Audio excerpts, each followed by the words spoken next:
How's it going, friends? Shalom and welcome everybody who is here to the Watchdog. Thank you very much for being here. And if you are here, please remember to like and share this video.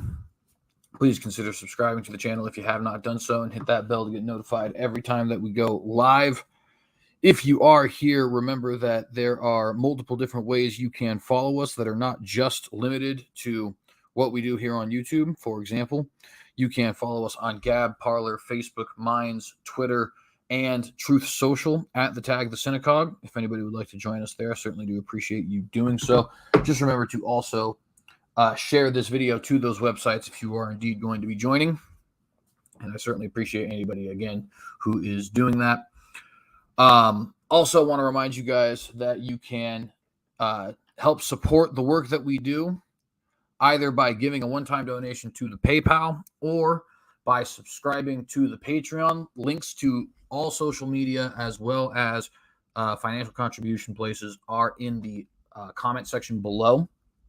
If you decide to give $10 monthly to the Patreon, by the way, you do get full access to our bi-weekly political column known as Bloglodite. So every other Friday, I post a new, a new blog article on Patreon for my Bloglodite blog. The most recent one was we looked at NFL quarterbacks as a microcosm of the way that America treats racism. Basically, what we were exploring there is that the media has this really weird thing they do where any sort of field that is not explicitly dominated by black people is made to be somehow oppressive to them. If you want to know more about that, please do consider going to Patreon and following us at blog or on the Patreon, or rather, to get access to the Bloglodite blog. And I certainly appreciate anybody who is doing that as well. Also, I want to advise you guys to join us over on Rumble. Rumble is our backup account, so that's where all of these episodes are going to be posted there after the fact. Why? Well, because YouTube is not really a big fan of conservative political content, and so we want to make sure we actually have a functioning backup. So if you want to, please do go to the Rumble account, get yourself a Rumble account, and subscribe to the Synagogue on Rumble. I also want to give a particular shout out to, I know I already went over the social media accounts, but I want to give particular shout outs to Gab, Truth Social, and Minds. Why? Because they are alternative social media platforms which will protect your internet free speech. And in this day and age, when you can't trust the government to protect your internet free speech, and you can't trust the big tech companies to protect your internet free speech, there is one thing and one thing alone which you can do to protect your internet free speech, and that is use platforms that will actually protect your internet free speech. You still have the capitalistic vote of your dollar, so to speak. In this case, it's not your dollar, but your patronship, right? So if you are interested in preserving freedom of speech on the internet in the United States of America and abroad, please do consider getting an account on Gab or on Truth Social or on Minds. Do your basic Twitter stuff there. Follow the creators who you like to follow, all that other kind of stuff. That is that, as well as Rumble, are some of the biggest weapons that we have in our arsenal combating censorship online. So certainly do want to give particular shout outs to those websites. Also want to share with you guys a This Day in History fact. Today is May the 23rd, 2023. On May the 23rd, 1945, Heinrich Himmler, the somewhat infamous, I guess not somewhat, incredibly infamous leader of the SS for the Nazi Party, committed suicide while in Allied custody. Some might consider that to be a little bit of a get out of jail free card, but nevertheless, today is the day that he died. He died by suicide. He was in Allied custody when he did so. Of course, he was I wish there was a word for infamous that incorporated the word legendary, because the evil of the Nazis has reached legendary status at this point.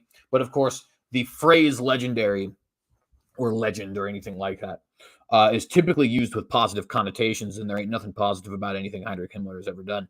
But nevertheless, he was the ruthless leader of the SS, which was a special forces wing of the Nazi Party that swore loyalty specifically to the Fuhrer. They were responsible for some of the worst atrocities during World War II. A lot of the slaughters of Jews, a lot of the wiping out of certain Polish villages, and so on and so forth, rounding up of Hebrews and homosexuals and stuff like that, right? He led the group. He was obsessed with the occult, and he incorporated that into the group. And of course, before he was able to actually stand trial at the Nuremberg trials, he ended up committing suicide. So that's your little fun history facts for today. And yeah, that's pretty much all I got as far as the announcements are concerned. So we got a very interesting show for you guys today. Oh, by the way, I forgot to say. So if you decide to subscribe to Blog Luddite, the next article will not be posted this Friday, but next Friday. Either way, it doesn't necessarily matter because you're charged monthly. So if you want to join now, you'll get the same charge as if you decide to join next week. Regardless, what we're going to be talking about on our next Blog Luddite entry is how absolutely awful the pornography problem really is. A lot of people are not aware of the statistics and just how bad it really is. But suffice it to say, we are in the most pornified society in the history of the world, and it's not close. People look at ancient Babylon, people look at ancient Rome, people look at the Greeks, the Egyptians. I assure you, it is not close. Our society today is the most objectifying to women, is the most pornographically explicit, is the most sexually degenerate, is the most how would you say this? Ubiquitously pornographic, meaning in terms of how many people actually partake in this kind of stuff, both as creators and content consumers, in the history of the world. And if you think I'm exaggerating, consider subscribing to the Patreon. It's $10 monthly. You'll get full access to the Blog Luddite blog. And I have some statistics that will blow your mind like a Colt 45 in the hands of a suicidal man. Let me tell you what. That was probably not a fun comparison to make. Anywho, we have a very interesting program for you guys today. Like, share, subscribe, all that good stuff. We are going to be talking about the most egregious SCOTUS decision of all time, which actually is not something that happened recently, happened in 2008, but which not a lot of people know about. Roe v. Wade, very popular. That's the one that, of course, made it illegal for anybody to, for any state rather, to criminalize abortion, and which has since been shot down, thank the Lord, in the year 2022 with Jackson v. Dobbs. A lot of people know about Obergefell, right? Obergefell is the Supreme Court case that enshrined in American law the right of homosexuals to marry. Even some people know about the cases that pertain to things that we don't typically talk of very much, but nevertheless they are more popular than what we have here, what we're going to discuss here today, such as some of the Supreme Court cases that have made it illegal to teach creationism, or which have guaranteed the right to contraception, or so on and so forth, right? But there are some Supreme Court cases out there which are outright diabolical in their nature, and which most people are not even aware of. They don't know that this exists. They don't know that these laws are on the books. They don't know that certain things have been ruled unconstitutional by a corrupt court, which prevent the United States government and the 50 individual state governments from enacting justice against some of the worst perpetrators of injustice on the entire planet. And so I'm going to look at that here today. I'm going to go over a couple of court cases, including one which I find to be arguably the most egregious of all time, although Buck v. Bell and Roe v. Wade are certainly up there along with it. And we're going to examine how these don't exist in a vacuum, but rather there is a nationwide push for the addition of a P to the alphabet boys, if you know what I'm trying to say. I want to be a little bit vague with it to a small extent because I don't want this episode to get pulled. But let's just say that the plus stands for something and it starts with the same letter. And I think I'm going to be able to demonstrate that pretty succinctly here today. So let's just jump right into some of the stuff we want to talk about. For context, before we get to the most egregious court case that we're going to look at today, we have to look at one of the top 5 most egregious court cases in the history of the United States of America, and that is 1977's Coker v. Georgia. This is another Supreme Court case which virtually nobody actually knows about, and less people still actually talk about. But it's a completely disgusting ruling. And ironically, 8 of the 9 people who ruled in Coker v. Georgia also ruled in Roe v. Wade. 7 of those 8 voted yes, or voted, how would I say this? Voted on the, I guess, the wrong side. I don't know whether it would be yes or no, but nevertheless, in both cases, there was one individual, one hero, one brave, conservative, brilliant soul who did stand up both to Roe v. Wade and to Coker v. Georgia. And we will drop his name here in a moment. But 7 of the 9 people who voted in favor of legal abortion in Roe v. Wade also voted in favor of this thing I'm about to discuss with you guys in Coker v. Georgia, which is not a coincidence, by the way. Not a coincidence at all. It demonstrates the evil and wicked hearts of our rulers, and it also demonstrates the outright cancerous nature of feminism. So, what is Coker v. Georgia? We're going to go ahead and just read the Wikipedia article for this. There's obviously places you can go to get a much deeper understanding of what we're about to talk about here today. But nevertheless, Wikipedia is at least going to give us a general enough understanding that you guys can be aware of and understand what Coker v. Georgia is, what its implications are for the 50 states, and why certain questions you may have asked, such as why does my state not execute pedophiles and rapists, why that's actually the case, right? So, as you can see on your screen, Coker v. Georgia was a court case from 1977, and it held that the death penalty, listen to this, held that the death penalty for rape of an adult woman was grossly disproportionate and excessive punishment, and therefore unconstitutional under the 8th Amendment of the U.S. Constitution. Now, I'm going to repeat that so that you know you don't have gunk in your ears, so that you know you have not entered the twilight zone, so that you know you are not insane, you're not schizophrenic, you're not a psychopath, you're hearing me correctly, okay? Coker v. Georgia held that the death penalty for rape of an adult woman was grossly disproportionate and excessive punishment, and therefore unconstitutional under the 8th Amendment to the U.S. Constitution. Now, briefly, for those who don't know, we'll go ahead and click on it here so that you are aware. The 8th Amendment of the Constitution bans what is known as cruel and unusual punishment. I don't know if they actually are going to have it here on this article. No, so we'll just go ahead and click the 8th Amendment part here. So let's see, where's the actual text? I want to see the actual text. And you guys are going to show me the actual text. That's super messed up. Let's see.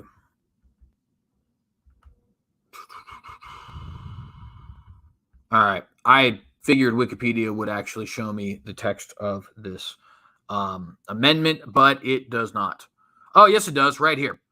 Excessive bail, so this is the 8th Amendment of the United States Constitution. It says, excessive bail shall not be required, nor excessive fines imposed, nor cruel and unusual punishment inflicted. And at the time, this was a means to prevent the government from, having somebody who stole a candy bar have some kind of $1 million bail or something like that. It was similar to the Lex Talionis, eye for an eye, tooth for a tooth, and that it was saying the state can only go so far in punishing crime. Punishment must fit the crime, in other words. And it's also been widely considered by constitutional philosophers and theorists since the beginning, all the way back to the founders, as a statement that torture is unconstitutional, which is, by the way, one of the big reasons why people have an issue with waterboarding, right?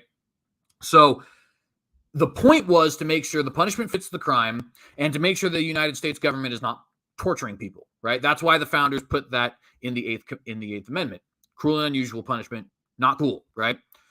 This case said that cruel and unusual punishment, said that the death penalty for rape, for sexual assault, for violating a woman's sexual organs, and of course that would apply to men as well, the death penalty for that egregious crime would be considered cruel and unusual punishment, even though none of the founders thought that. Not a single one, right? And nobody for the first 200 years of this country's history, with the exception of these morons who are on this court, thought that either, right? Everybody was very firmly aware that just as Deuteronomy 22 says, you execute rapists, right? That's just how it goes. But Coker v. Georgia said, no, sorry, that's cruel and unusual punishment and therefore illegal in these United States of America under the 8th Amendment's cruel and unusual punishment clause. Okay, let's continue reading a little bit about this so that you guys have some context. Background. While serving several sentences for rape, kidnapping, and 1 count of first-degree murder and aggravated assault, Ehrlich Anthony Coker escaped from prison. He broke into Alan and Elnita Carver's home from Waycross, Georgia, raped Elnita Carver, and stole the family's vehicle. So this is the second rape he's committed. He's also committed kidnapping and first-degree murder. Coker was convicted of rape, armed robbery, and the other offenses. He was sentenced to death on the rape charge after the jury found 2 of the aggravating circumstances present for imposing such a sentence. The rape was committed by a person with prior convictions for capital felonies, and the rape was committed in the course of committing another capital felony, the armed robbery. The Supreme Court of Georgia upheld the death sentence because the Supreme Court of Georgia is not completely insane, or at least was not at the time. I'd like to point out here real quick, too, a lot of people say that it's conservatives, it's the red states that are against women, and yet Georgia, which has a long history of being one of the reddest states in the Union up until very, very recently, is the very state that was attempting to execute this man and who this man took to the Supreme Court to say, hey, you have no legal authority to execute me. Okay. So when people say, oh, it's the red states that are anti-woman, that is a lie. This clearly demonstrates it. Anyways, Justice White wrote the plurality opinion on behalf of Justices Stewart, Blackmun, and Stevens. The court's proportionality jurisprudence, oh my goodness, one more time, sorry. The court's proportionality jurisprudence is informed by objective evidence which comes from the laws enacted by state legislatures and the behavior of sentencing juries. The court had found that it was always a minority of states that allowed the death penalty for rape, which does not matter, but nevertheless, and by the way, I'd also point out here too that Georgia was actually being more lenient than I think we should have been, right? Notice if we go back to the background here, they were only wanting to execute Coker because he had not only committed the rape, but had also met other qualifications which the state of Georgia required in order for a rapist to be executed, namely that he had been convicted of other capital felonies and that the rape was committed in the course of committing another capital felony. In other words, felonies in which one could be executed for, right? So things like kidnapping and murder, right? I am of the opinion, and I would hope you guys are as well, that violent sexual assault of any kind, without any qualifiers, should always result in the death penalty. That is what I am a firm believer in that. I don't think that all rapes are necessarily created equal in the sense that obviously statutory rape is not quite the same thing as a violent sexual assault. Obviously, the state needs to take things like that into account. But when it comes to violent sexual assault of another person, I think it should be a minimum sentence. If you committed this crime, you die, period. Georgia's actually, in this particular instance back in 1977, was being much more lenient than I would be. And I just want to throw that out here real quick. In 1925, 18 of 48 states, the District of Columbia, and the federal government all authorized the death penalty for rape of an adult woman. By 1963, the figure was 17 out of 50 states, almost all of them in the southern or western United States, as well as the District of Columbia and the federal government. By 1971, on the eve of the court's Furman decision, the number of jurisdictions supporting the death penalty for rape of an adult woman had declined to 16 states and the federal government, which means also D.C. has been removed. When Furman forced the states to rewrite their capital sentencing laws, only 3 states, Georgia, North Carolina, and Louisiana, retained the death penalty for rape of an adult woman. Now, brief context, what did Furman do that caused these people to need to rewrite their laws? Furman versus Georgia was a landmark criminal case in which the United States Supreme Court invalidated all then existing legal constructions for the death penalty in the United States. It was a 5-4 decision, with each member of the majority writing a separate opinion. Following Furman, in order to reinstate the death penalty, states had to at least remove arbitrary and discriminatory effects in order to satisfy the 8th Amendment of the U.S. Constitution. The decision mandated a degree of consistency in the application of the death penalty. This case resulted in a de facto moratorium of capital punishment throughout the United States, which ended when the case Gregg v. Georgia was decided in 1976 and allowed the death penalty. So there's your context there. Okay, back to Coker v. Georgia. In 1976, sentencing laws of North Carolina and Louisiana were struck down for a different reason. In response to the reversals, the legislatures of North Carolina and Louisiana did not retain the death penalty for rape. Thus, at the time of the Coker decision, only Georgia retained the death penalty for the crime of rape of an adult woman, which in and of itself is completely repugnant, by the way. At the time of the decision, the Supreme Court of Georgia had reviewed 63 rape cases. Only 6 of these involved the death sentence, which is far too low in my opinion, but that's not the point. The Georgia court had set aside 1, leaving 5 death sentences for rape intact from among all the rape convictions obtained since Furman. From the statistical evidence, the court concluded that in at least 90% of rape cases, the jury did not oppose a death sentence.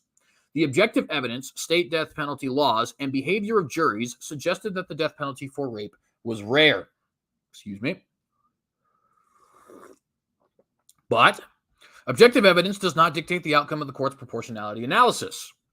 The court also brings to bear its estimation of how the death penalty in the circumstances in question would serve the goals of retribution and deterrence.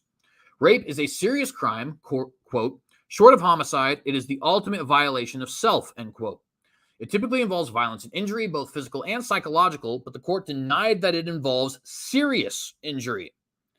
I'm going to say that again. The court denied that it involves serious injury. Apparently, the kinds of injuries that a woman gets from being sexually assaulted are not serious. What is the definition of serious? Well, anybody's guess at this point, but nevertheless, apparently that is what the Supreme Court believed. Rape is without doubt deserving of serious punishment, but in terms of moral depravity and of the injury of the person, and by the way, guys, you guys pay specific attention to this quote. This is one of the most disgusting quotes I've ever heard in my entire life, okay? This is from the decision of the Supreme Court back in 1977 when they ruled on this matter. Quote, rape is without doubt deserving of serious punishment, but in terms of moral depravity and of the injury to the person and to the public, it does not compare with murder, which does involve the unjustified taking of human life. In light of such facts, the court concluded that death was an excessive punishment for the rapist who, as such, does not take human life, end quote. And by the way, because people want to say, oh my goodness, the liberals are so crazy, they've lost their minds since 2016. This is 1977, my friends. 77. This has been this way for a long time. If a man was born when this case was ruled on, by the time I was born, he'd be 21. I'm 25, so he'd be 46 at this current time. 46 years ago that this occurred. The fact that the jury had found that two aggravating factors, the fact that the jury had found that 2 aggravating factors applied to Coker's crime, his prior convictions, and the fact that the rape was committed during the course of a robbery, did not change the court's conclusion. The rape may have been committed during the course of another crime and by a hardened criminal, but the rape did not escalate into a killing.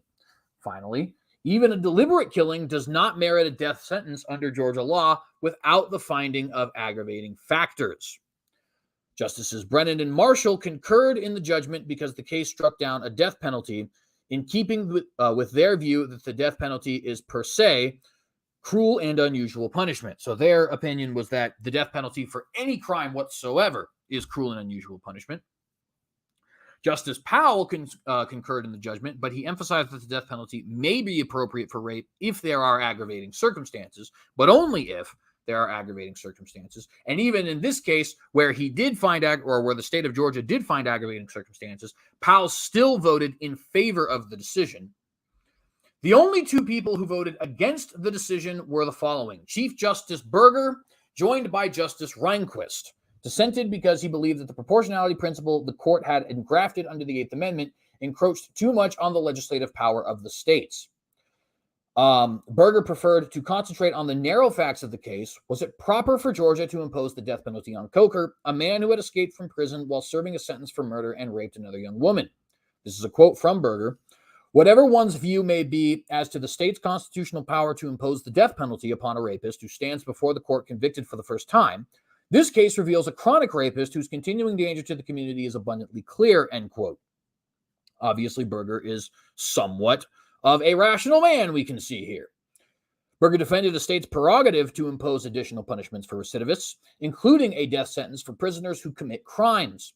Congress had enacted an early 3 strikes law, and the federal crimes of assault on a mail carrier carried a stiffer penalty for a second such offense.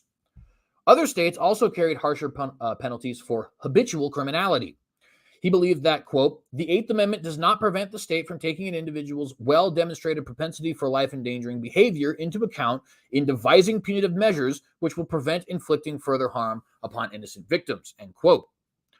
If the court was serious about sanctioning the continued use of the death penalty, it should allow states to use it in appropriate circumstances.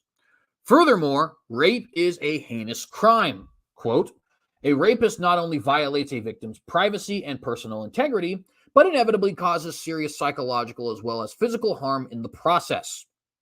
The long-range effect upon the victim's life and health is likely to be irreparable. It is impossible to measure the harm which results, end quote. He disagreed with the court's conclusion that there was no circumstances under which it was a proportional response to crime. Such a conclusion turned the court into, quote, the ultimate arbiter of the standards of criminal responsibility in diverse areas of the criminal law throughout the country, end quote. This was an inappropriate role for the court to assume in the American federal system. He felt that Furman had injected enough uncertainty into the debate over capital punishment. It was more expedient to allow subsequent legislative developments to evolve. Berger disagreed with the court's assessment of the retribution and deterrence value of the death penalty for rape. He thought that the death penalty might deter at least one prospective rapist. It might encourage victims to report the crime also. It might increase the general feeling of security among members of the community also. The fact that the magnitude of the harm caused by the murderer is greater than that caused by the rapist was beside the point. The Eighth Amendment was not the Code of Hammurabi. If innocent life and limb are to be preserved, quote, if innocent life and limb are to be preserved, I see no constitutional barrier in punishing by death all who engage in criminal activity which consistently poses serious danger of death or serious bodily harm, end quote. Thus, the court had no place dictating how the states might make law in the criminal arena.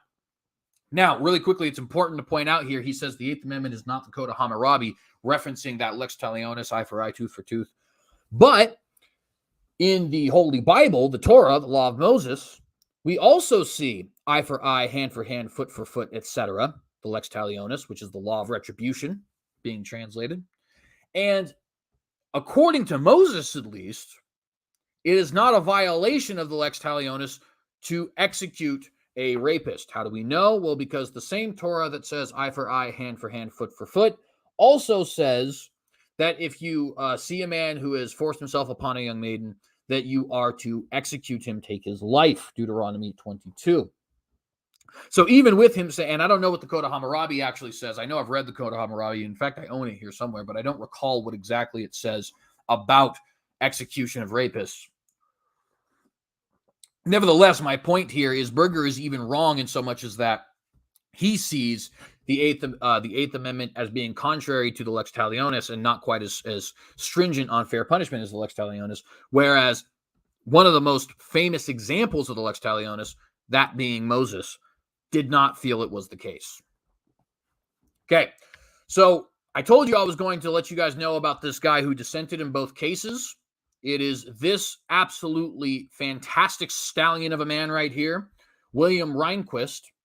William Rehnquist not only dissented in Coker v. Georgia, but also dissented in Roe v. Wade, which I think made him arguably one of the greatest, one of the greatest justices in the history of the Supreme Court. Now, unfortunately, both Roe v. Wade and Coker v. Georgia did end up going through.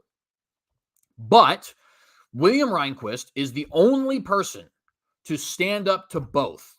He is the only person to say, no, it is not okay for people in these United States to execute their babies in utero, and also say, no, it is not okay for people for the state to tell us we are not allowed to execute rapists. And I personally want to just say, I think William Rehnquist needs to be remembered. A lot of people don't know his name, but he is, as far as I'm concerned, a hero.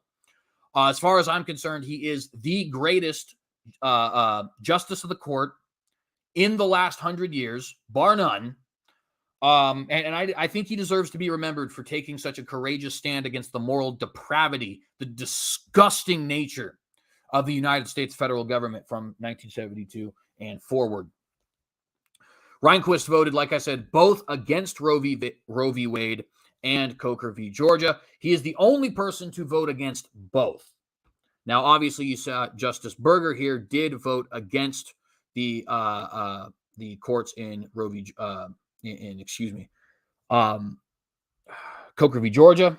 He did not vote against the majority decision in Roe v. Wade. In fact, Roe v. Wade, if I remember, was an 8-1 decision, with Rehnquist being the only one to dissent. I'm going to go ahead and double check on that real quick so that we can actually see if that's the case.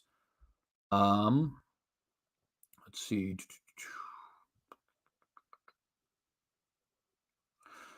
No, actually, it was 7-2. The other person to dissent was Byron White, who did not dissent in the case of Coker v. Georgia. He was actually concurring in Coker v. Georgia. So at the bare minimum, Berger and White, Byron White and Chief Justice Berger, were both correct in one case. Rehnquist is the only one to be correct in both cases. I think he deserves to be remembered for such. Now, why did I bring this up, Coker v. Georgia? Well, first off, you guys need to know about it.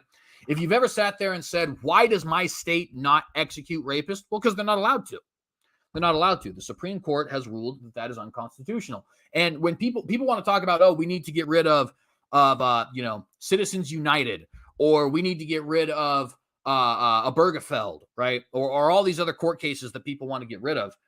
And look, I'm not even necessarily endorsing any of those particular cases. I think that Obergefell was egregious. If a state wants to legalize homosexual marriage, they have that right under the Constitution. The federal government has no right to tell a state whether or not they can or can't, right? So it was egregious. I won't even disagree there. However, we need to get our priorities straight. And after Roe v. Wade, which led to the systematic execution of 65 million babies in utero, we got that one overturned. Thank God for it. Okay, because it was by his mercies and by his Holy Spirit that such happened. We got that overturned. Coker v. Georgia now needs to be overturned, as does the next case we're going to look at. Why did I want to look at Coker v. Georgia? Because it provides some much needed context for the next case we want to look at. The case which I personally believe might be the most egregious decision in the history of the Supreme Court. There are cases which give it a run for its money. If somebody wanted to say, no, CJ, I think it's Roe v. Wade, wouldn't argue. You got a good point. No, CJ, I think it's Buck v. Bell. Wouldn't argue. Got a good point. No, CJ, I think it's the Dred Scott ruling. Wouldn't argue. You got a good point. There are other cases which one could make a legitimate argument are as egregious as the one we're about to look at. But in my opinion, right up there with all of these, we need to discuss the following case, Kennedy v. Louisiana. Recall, Coker v. Georgia made it unconstitutional, declared it was unconstitutional for the state to execute a rapist. Okay? Kennedy v. Louisiana is a landmark decision by the Supreme Court of the United States. This is from 2008, which held that, hear this, which held that the Eighth Amendment's cruel and unusual punishment clause prohibits the imposition of the death penalty for a crime in which the victim did not die. Any crime in which the victim did not die. Now, you may be thinking, hey, I happen to know of a particular case, maybe even a couple, where someone commits a crime and the victim did not die. Does the court mean those cases?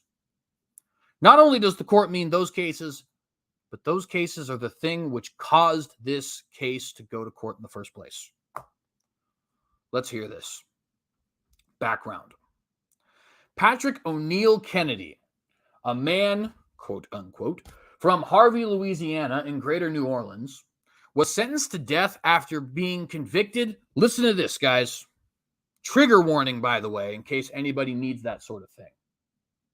I want you to hear this. I want you to know precisely what we're about to talk about. I want it to impact you deep in the core of your soul. If this keeps you up at night, I will feel like I've done my job.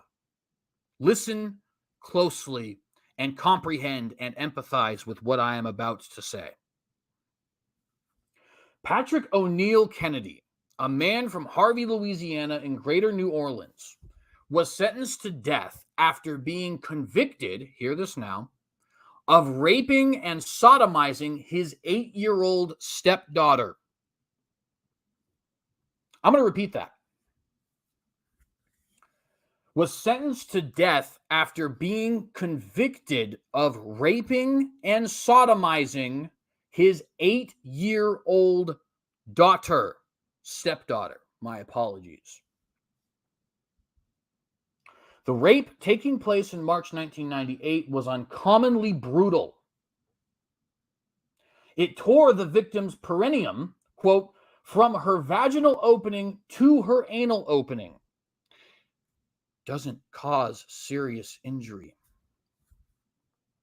It tore her vagina on the interior such that it separated partially from her cervix and allowed her rectum to protrude into her vagina. Invasive emergency surgery was required to repair these injuries, end quote.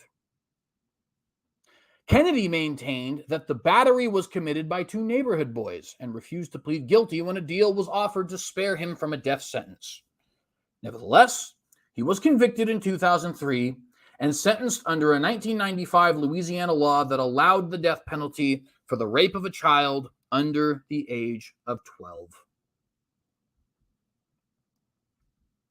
On appeal, Kennedy challenged the constitutionality of executing a person solely for child rape.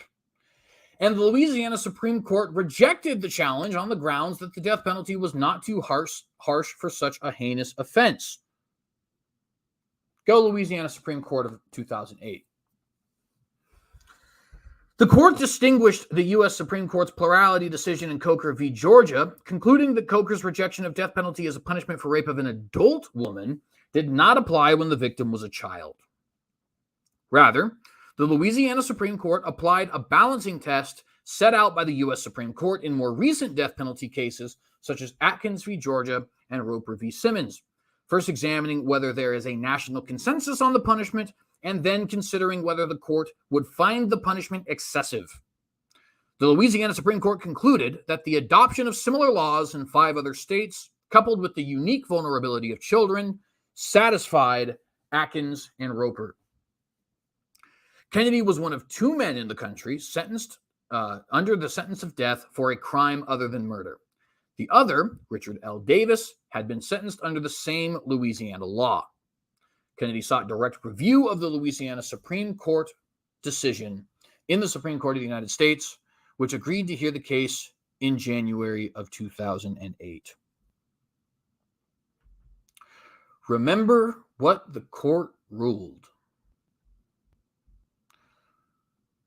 The 8th Amendment's Cruel and Unusual Punishment Clause prohibits the imposition of the death penalty for any crime in which the victim did not die.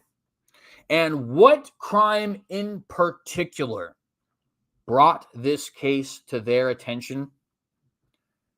The brutal, the violent, the vile sexual assault of an 8-year-old girl that ripped open her anus such that she needed invasive emergency surgery.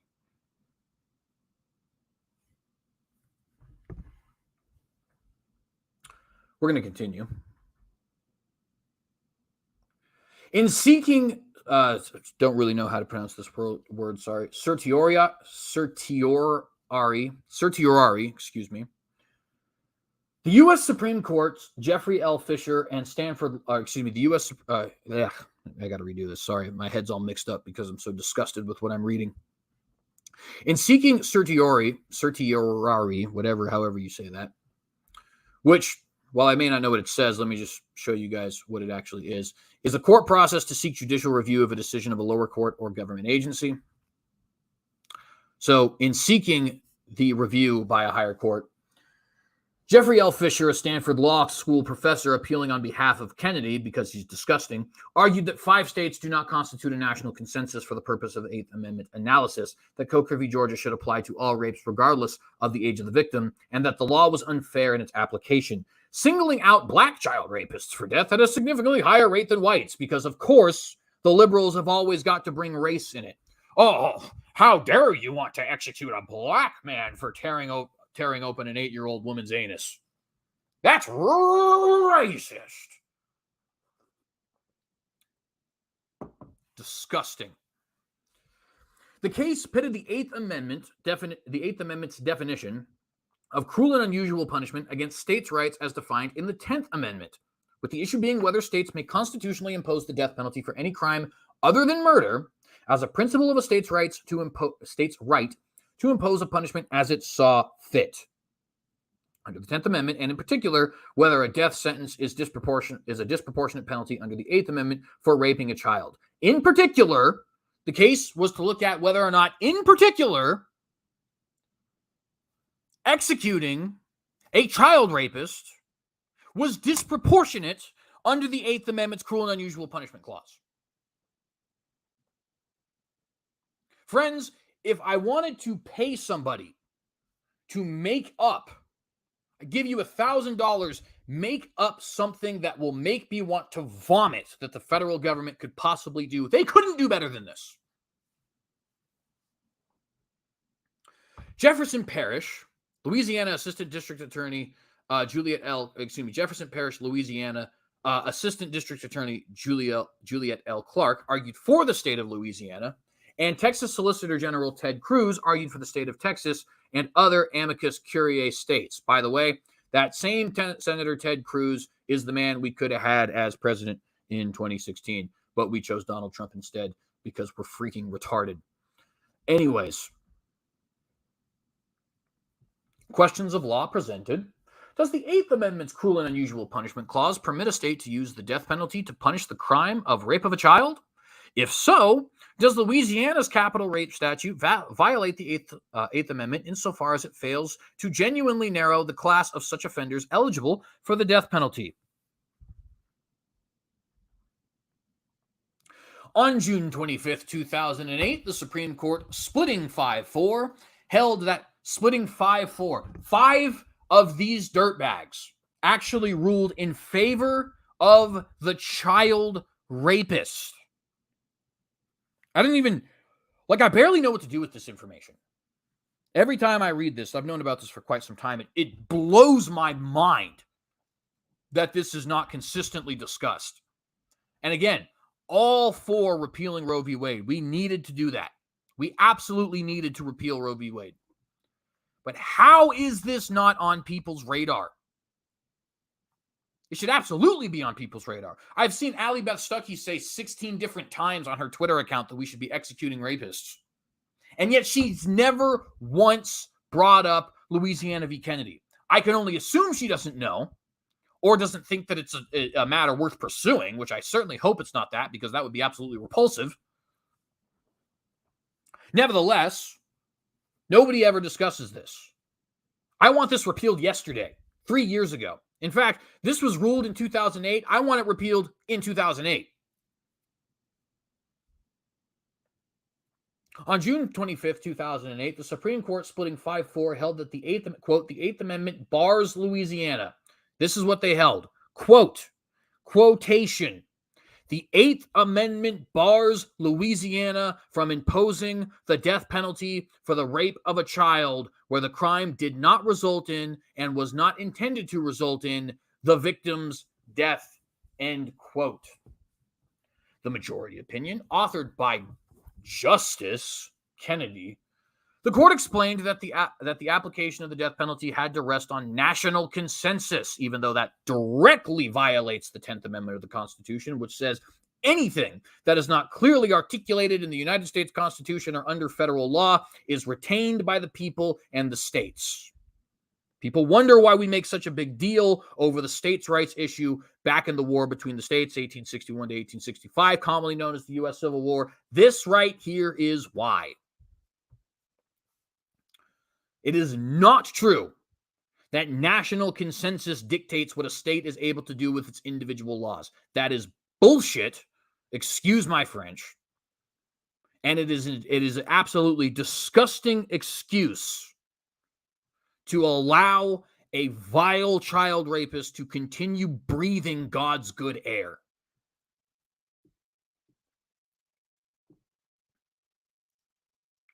Quote, unlike Louisiana, those states all require that a defendant have a previous rape conviction or some other aggravating factor in order to be subject to the death penalty.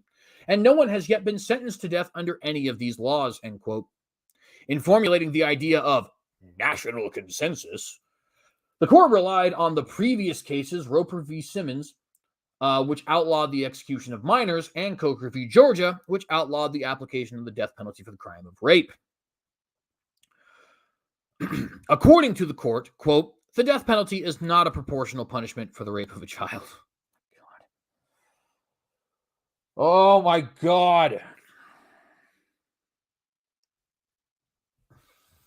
I read a hymn once that said, Lord, is like, Lord, strike us with an asteroid and stuff like that. And it's like, I read stuff like this and I think, yeah, you know, I could go for that. If you ever needed an excuse to be misanthropic, the courts are providing you with one. Oh, are they?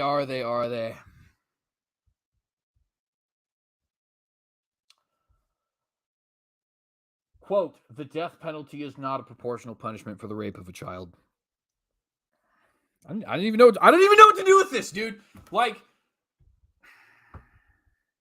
ugh. Why do I do this to myself? I actually decided that this was going to be the topic. I've already read this, and I decided with perfectly clear conscience that I was going to read this to you guys anyways. And I don't know why I do this to myself. I really don't. I have no idea why I do this to myself. I could easily just go play my freaking college football video game and ignore stuff like this. But instead, I have to be here and read this crap.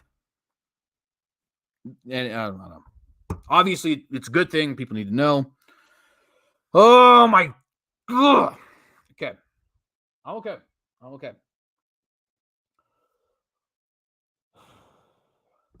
The opinion, which was joined by the court's 4 more liberal judges, went on to state, shocker, oh my goodness, went on to state, quote, the court concludes that there is a distinction between intentional first-degree murder on the one hand and non-homicide crimes against individuals, including child rape, on the other.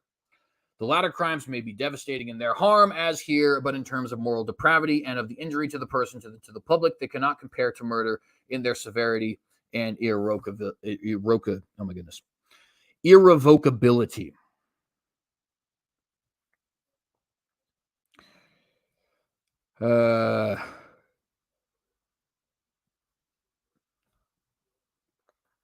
Can't compare to murder. Apparently.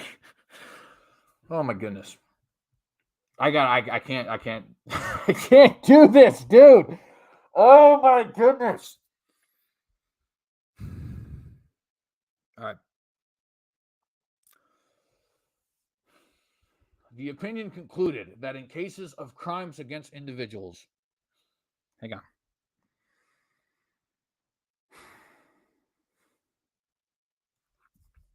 Sorry. I am okay, I swear. The opinion concluded that in cases of crimes against individuals, quote, the death penalty should not be expanded to instances where the victim's life was not taken, end quote. The majority opinion left open the possibility of the death penalty for drug kingpin activity, as well as treason, espionage, and terrorism. So apparently selling crack and spying is worthy of a death penalty, but not literally raping a freaking child. These being considered crimes... Listen to this. This is just ridiculous. These being considered crimes against the state rather than against individual persons. You've got to be kidding me, dude. You have got to be kidding me. So because they're crimes against almighty freaking government, espionage and terrorism and drug kingpin activity, whatever the hell that even means, are apparently worse than the sexual assault of a freaking 8-year-old girl, dude. Gah!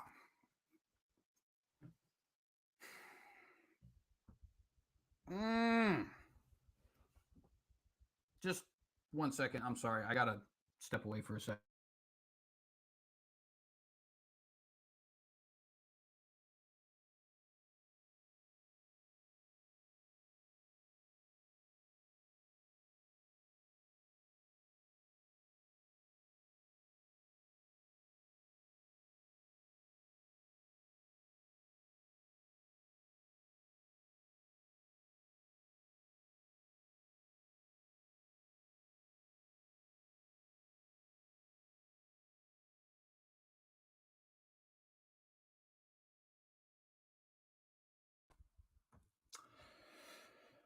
All right. We're going to get through this. We are going to get through this. God, I don't know. Oh my goodness. I don't know what I'm doing here. I want to give this information. I really do. People aren't talking about these things. But man, I don't know how to deal with this. Every single time that I read this, I just all over again want to throw my computer through a wall. Like, if there was anything that could possibly convince me to go out and riot a la George Floyd 2020, this is it. This is beyond it, dude. Like I almost... Like, at what point does a nation start getting on its knees and begging God, please punish me? Please, fire and brimstone. Dude, Sodom and Gomorrah were not even this disgusting. I heard a quote once, some guy in 1965, I think it was William Branham, said if God doesn't destroy America, he's going to have to resurrect Sodom and Gomorrah and ask for their forgiveness. And of course, he's being hyperbolic when he says that, right? And Billy Graham ended up repeating it elsewhere. But that was 43 years before this happened. How much more true is that now, post 2008? I don't even know how to deal with this. I don't know how this nation is still functioning.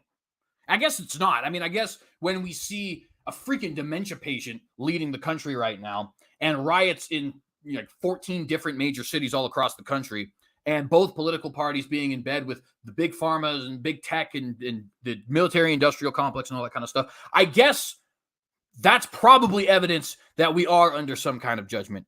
But my freaking goodness, dude, like, where's the fire and brimstone when you need it?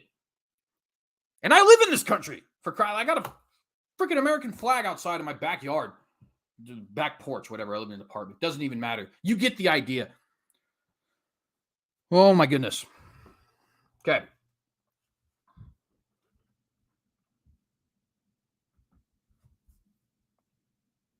I hope this isn't a turnoff. I don't know. Maybe I got to control myself. This probably isn't very professional. I'm sorry. I'm sorry, guys. I will continue the rest of this in a more professional manner. All right. Quote, our concern here is limited to crimes against individual persons. We do not address, for example, crimes defining and punishing treason, espionage, terrorism, and drug kingpin activity, which are offenses against the state, which I guess makes them different and somehow more worthy of death. I don't know. Anyways. Dissent. In his dissent, Justice Alito sharply criticized the majority for usurping the role of the legislature. Alito argued that Kennedy's rationale for defining national consensus was flawed because the previous Coker decision, quote, stunted legislative consideration of the question whether the death penalty for the targeted offense of raping a young child is consistent with prevailing standards of decency, end quote. In this, Alito followed former Chief Justice Warren Burger, who had dissented from Coker because it, in his view, prevented a full debate over the use of the recently reinstated death penalty. In this vein, Alito also argued that, quote, the Eighth Amendment protects the right of an accused. It does not authorize the court to strike down federal or state criminal laws on the ground that they are not in the best interest of crime victims or the broader society. And Alito was exactly right. Exactly right. And Alito is actually still on the courts. At least I think he is. Yeah, he still is on the court. And thank God for that. It's nice to know we have at least some sane people on here.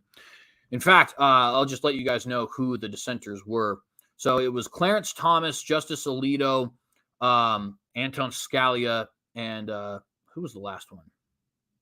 Roberts, the current Chief Justice. That's amazing to think about because he's gotten so much worse recently. So that's John Roberts. I think John Roberts is still on the court, right? Yeah, he's still the Chief Justice, in fact. Factual error. Essential point of the court's analysis was the observation that child rape was a capital offense in only 6 states, and that no other state nor any other federal jurisdiction authorized the death penalty for that crime. 3 days after the case was decided, Colonel in the United States Marine Corps Reserve, Dwight Sullivan, who was the chief defense counsel for the Office of Military Commissions, noted that his CAAF LOG on military justice, in his CAAF LOG, I think it's CAAF log, anyways, on military justice, that Congress had revisited the Uniform Code of Military Justice in 2006 to add child rape to the list of offenses punishable in the military by death. None of the 10 briefs filed with the court, and neither the majority nor dissent mentioned the provision. On July 2nd, 2008, Linda Greenhouse of the New York Times highlighted Sullivan's post, bringing the issue to national attention. Not that it changed anything, of course. In fact, as it says later on down here, is it this one? Yeah, it is. The court requested briefs from both the state and the defense on the matter with the possibility of amending the rule. On October 1st, 2008, however, the Supreme Court decided 7-2 not to revisit its decision. In addition to the 5 of the majority on the case, Scalia and Roberts also filed a concurrence, or Scalia, I don't know exactly how you pronounce it. So only Alito and Thomas were actually again. And you want to know what's amazing about this? Even somebody as morally depraved and as politically corrupt as Barack Obama recognized how evil this was. This is a quote from Barack Obama during that year's presidential election. He said, "I have said repeatedly that I think the death penalty should be applied in very narrow circumstances for the most egregious of crimes.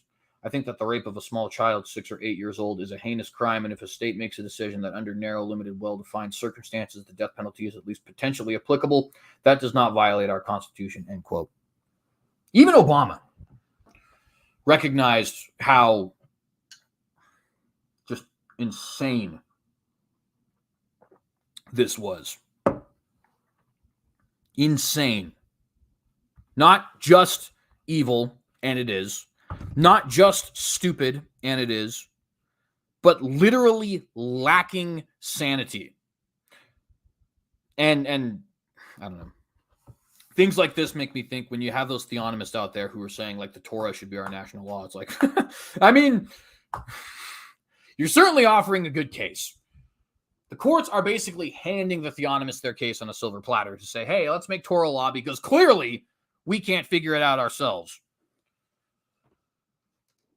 I'm not necessarily endorsing theonomy. I'm just saying I don't know.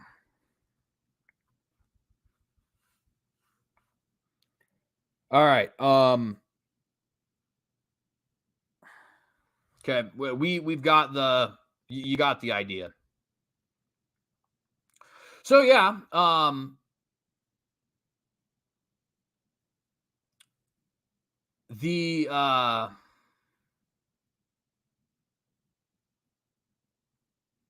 Oh, this is nice. This has been added recently. I didn't see this.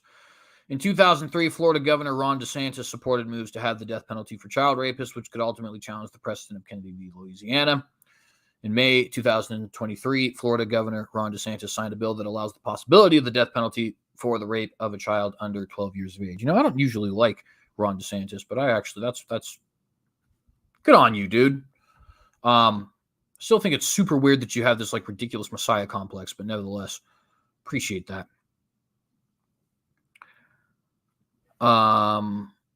So yeah, that's why I say this is, I think, the most egregious court decision of all time, or at least up there. I mean, it's hard to compare the removal of the death penalty for child rapists and the legalization of the execution of children in utero. So, like Roe v. Wade, Kennedy v. Louisiana, I mean, toss up. They're both completely disgusting. And actually, you could add Buck v. Bell from 1927 up here as well, which said that it was not unconstitutional for the state to forcibly sterilize people who the state deemed to be mentally unworthy of having children, which that's a fun one that we'll get to at some point. Yeah, the Supreme Court, still on the books, by the way, in 2023, said that sterilizing people deemed mentally unfit by the state, including, meaning not exclusively, the mentally handicapped, was not unconstitutional. 1927, Buck v. Bell. Look it up! So yeah, you're not legally allowed to execute child rapists in this country. And people want to know why our society seems to be getting cooler and cooler and cooler with the concept of child sex. And the thing is, this has been going on for quite some time. I already told you, read you the 1977 Coker v. Georgia. Then you have 2008 here, Kennedy v. Louisiana, still on the books, right? And then, now take this into account, like, think of the things that are currently happening right now. Here, actually, I did want to even discuss these a little bit. Check out these California consent laws. I guess we've been going over an hour now, but you know what? This is an important enough topic that I'm going to allow it. It's my program anyway. Check this out. When you consider what I have just showed you about this, the federal government saying we are not allowed to execute criminals of this nature. This is from the year 2020. Not a lot of people know about this. From the glorious state of California, glorious in L quotes and flipped upside down, in air quotes, and flipped upside down. New California bill would lower penalties for adults who have sexual relations with a minor. Yeah, you read that correctly. New California bill would, now this is new as of September 2020, nevertheless, would lower penalties for adults who have sexual relations with a minor. A new bill headed to Governor Gavin Newsom's desk would lower penalties for adults who have consensual sex with a minor if the offender is within 10 years of the age of the victim. SB 145 passed in both houses of the state legislature late Monday evening, which that's obviously the Monday in September of 2020. Quote, if signed into law, it was, by the way, a 24-year-old could have sexual relations with a 15-year-old child without being required to register as a sex offender, end quote. State Senator Shannon Grove wrote in a tweet. So, in case you're curious, so I'm 25 right now, right? That's within 10 years of 15. If I went to California right now and decided to have sex with a 15-year-old girl, the state of California would not force me to register as a sex offender. So yeah, do with that information what you will. That's current law in the state of California. Freaking awesome, isn't it? Under current law, while it is illegal, actually, that doesn't even matter anymore because it's not current law anymore, so why bother reading that part of the article? This did pass, by the way. Other forms of intercourse, such as oral and anal intercourse, do require sex offender legislation, which makes no sense. I don't even, why is it okay to have sex, but not okay to have, and I'm not saying that it should be, legalized, oral sex with minors. I'm just saying, how is oral sex with minors? No, that's bad. But actual sex with minors, no problem. Which unfortunately means, because other people are going to recognize that as well, California being completely freaking insane is probably not going to go the right direction and say, you're right, that doesn't make sense. Let's make sex with minors illegal. They're probably going to go the wrong direction and say, you're right, that doesn't make sense. Let's make oral sex with minors legal. Or at least something that is not punishable by being registered as a sex offender. which what even is a sex offender at that point? Somebody who, so think about this. The liberals don't like when a guy stares at the breasts of a fully grown 26-year-old chick in her bikini, which, don't get me wrong, you shouldn't be looking, but nevertheless, she's providing it for you on a silver freaking platter. But if you were to have sex with a 15-year-old, sorry, that's not something we can, place you on the sex offender registry on. Brilliant, right? Absolutely brilliant. Here's another one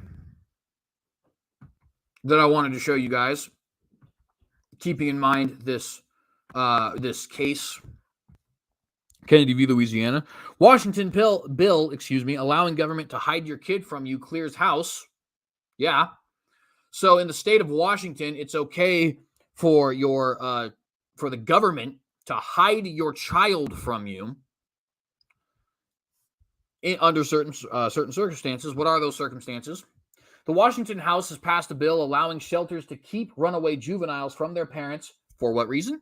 To get an abortion and or gender surgeries that include removing a girl's breasts or uterus.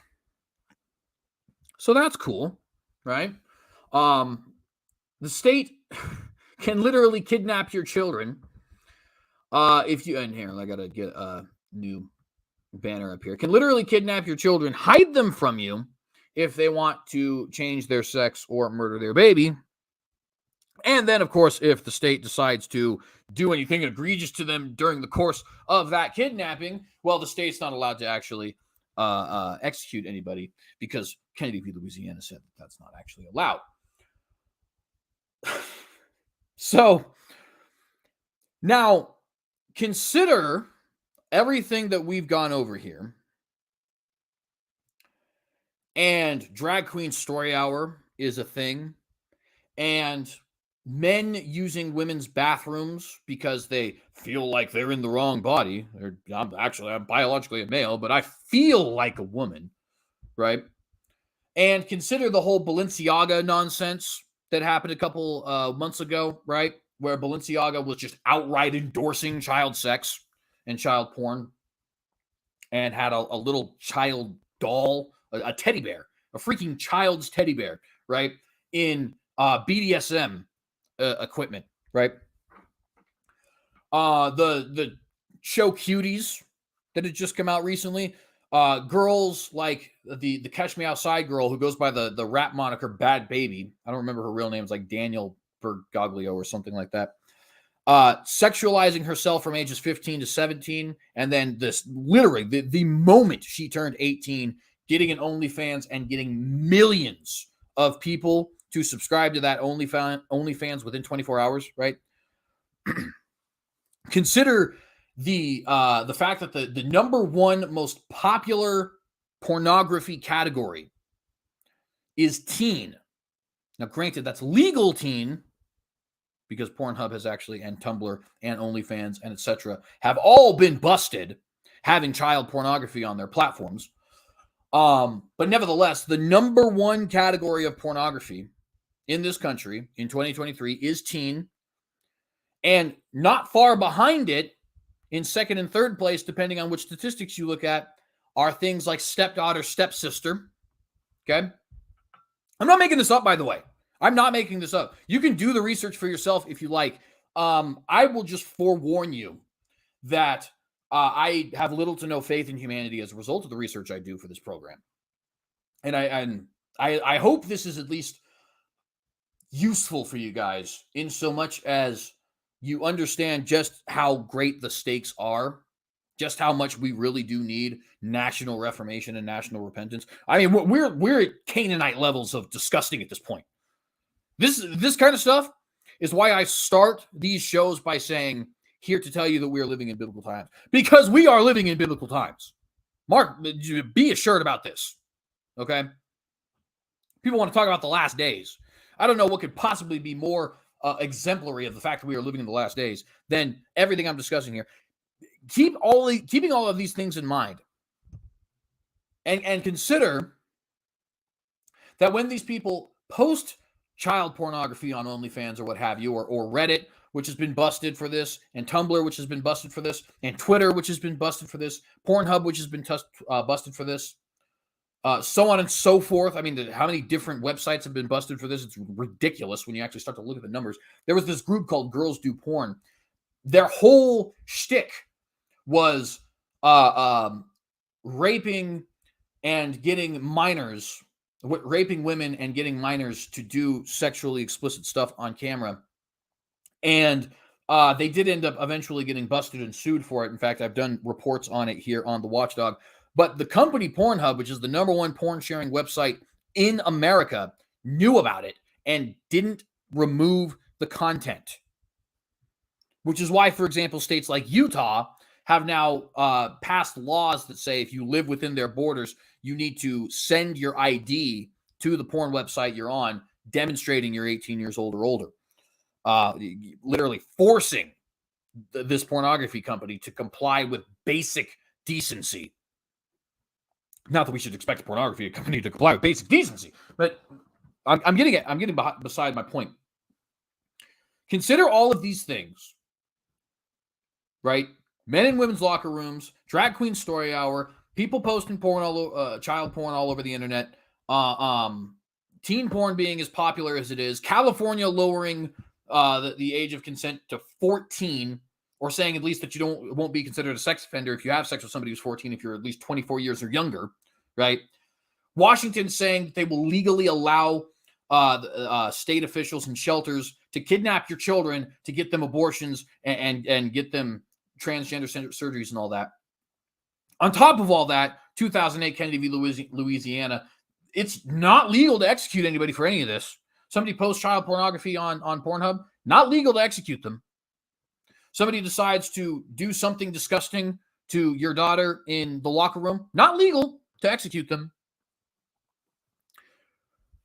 And people keep saying it's a conspiracy theory. You conservatives, you Christians, you're just bigoted. You're just homophobic. You just hate gay people. And that's why you keep wanting to say they're going to add this P and that's what the plus is for. No, the P is added. It's already been added in all but name. They're already talking about minor attracted persons. They already have all these other problems that I've listed here. It's not LGBT plus any longer. It is LGBTP plus at this point. Currently in 2023. It's not something that's going to be added in the future. It's something that is the case now on May 23rd, 2023 in the year of our Lord. And it does beg an interesting question, by the way. I got an email today from the man who I decided to support for governor in the 2022 Idaho gubernatorial election. Only got 17% of the vote because even in red state Idaho, everybody's an idiot. But nevertheless, sent me this email. I'll go ahead and share it with you guys, asking, I think, a very poignant question.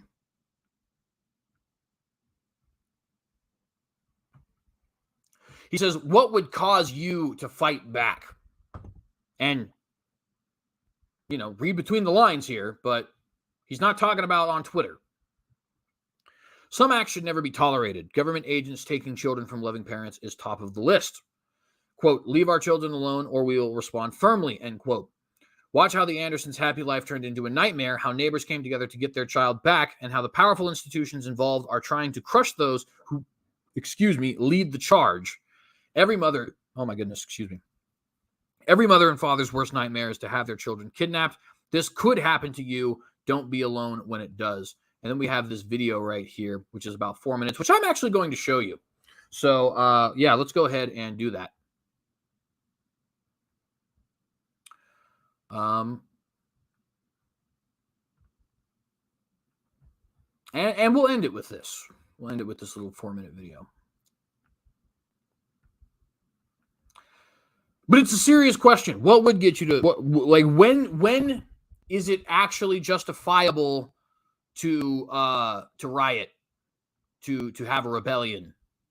I'm not endorsing anything, but I am actively I'm questioning it. I got to be honest. By the way, subscribe to Ammon Bundy, Real Ammon Bundy on YouTube. And if you're in the state of Idaho, kick yourself in the teeth for not voting for this man. Anyways, here we go.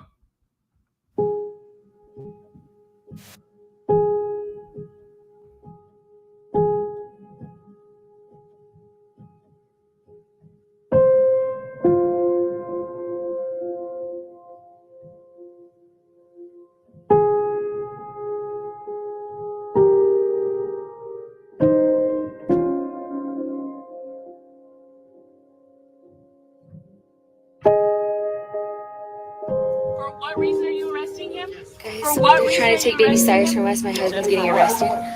We're not going to screw with you. You understand? For what?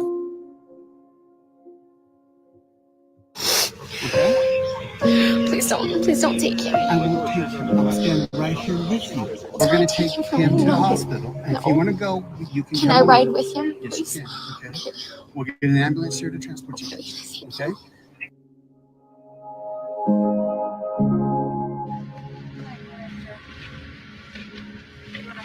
Good? You're gonna want this. I can't. I'm sorry. I'm not going to leave him. Well, this is how it's gonna be. I Okay? can't leave him. You understand what happens when the state takes custody of babies? I've seen this so many times. I can't be that next person. I can't. At this point, you need to give him to the EMT, and you can go on your merry way with your friends and your family who's out there. That's not Mary at all. Or I remove him from you and you go to jail. You need to make that decision. You need to make it now, please. I won't let him go. Okay.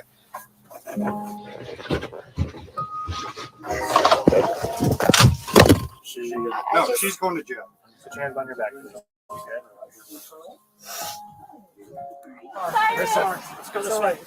Last year, CPS took a child away from his loving and caring parents, a baby. They took this baby away against his parents' will and were planning on sending him away with foster parents, all while the hospital was misdiagnosing the child and barring his parents from seeing him. That's when I stood up. I took a stand and united people. And within 6 days, because of our work, that child was returned to his grieving parents. Since then, I have been buried in legal paperwork, lawsuits, summons, and now arrest warrants, all for fighting to ensure this child was safely returned to his home. Facing a $7.5 million lawsuit, I'm being threatened with jail time, and the court has authorized them to take everything I own. Is this what it means to be an American? Ammon Bundy now has a civil warrant over him filed by St. Luke's Health System. No. Americans don't turn a blind eye when they see something wrong going on around them. Americans don't accept the law or anything else when it's wrong. Americans fight for the weak and the innocent. Americans push off fear in the face of danger and bring justice to all they can. Americans refuse to be governed by those who hate liberty. I don't know what's going to happen. I don't know if I'll be in jail by the time you see this. But what I do know is that if you take a stand in America today, the law will not protect you. In fact, it will allow you to be crushed by those who hate this country and have lots of money and lots of power. Is this what you want for the future of our country? I certainly don't, and I don't think you do either. I believe we can change this, but I can't do this without you. This isn't only about one baby. This is about our entire country, a whole generation.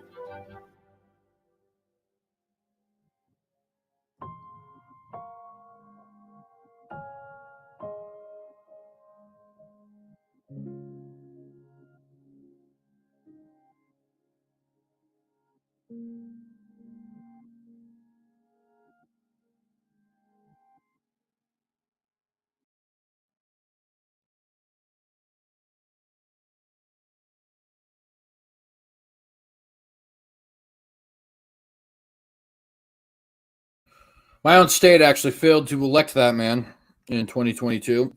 Instead, went for Brad Little, who shut down our nation during the COVID pandemic and arrested pastors and mothers for refusing to comply. So, I don't know, man. I don't know, like, how to end this, to be honest with you. That video wasn't directly related to the subject of adding the P, but I'm sure you can see how it is, especially in light of the Washington law. That's Idaho. In Idaho, we had state-mandated kidnapping of a child. Washington has now legalized state-mandated kidnapping of a child. Is that going to go the direction that I'm not so subtly implying it's going to go? Of course it will. I don't know. I don't really know what else to say. John Knox said resistance to tyrants is obedience to God. So resist tyrants and pray for national washing of this country. Because if it doesn't come in the spirit and water, it'll come in fire and brimstone. And we definitely deserve the latter.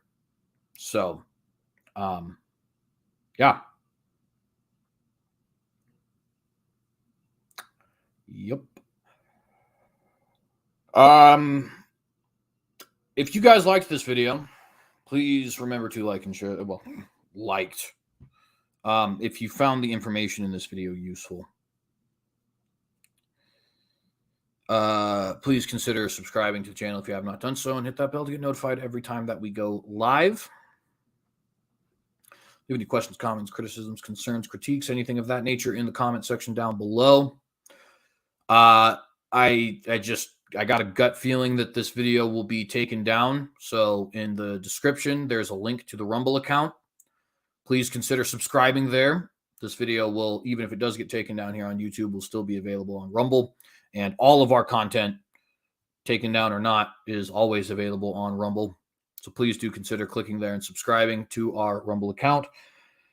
Of course, you can follow us on various social media platforms. Gab, Parler, Facebook, Minds, Twitter, Truth Social, @tag the synagogue. Appreciate anybody who does so. And you can contribute to the work we're doing here by giving either to the Patreon or the PayPal. Links to all of those social media accounts and payment offers are in the comment section below. Remember, if you give to the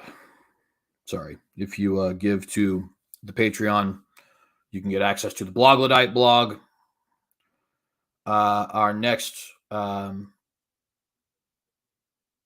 Bloglodite article will be about just how bad the pornification problem in America really is.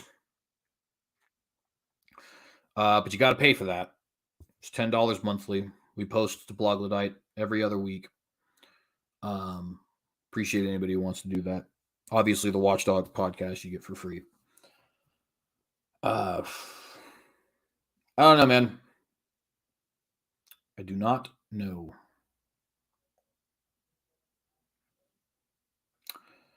I guess I'll just end it here. So, think like a Neanderthal. The quote, you get it. And in the face of Armageddon, will you compromise?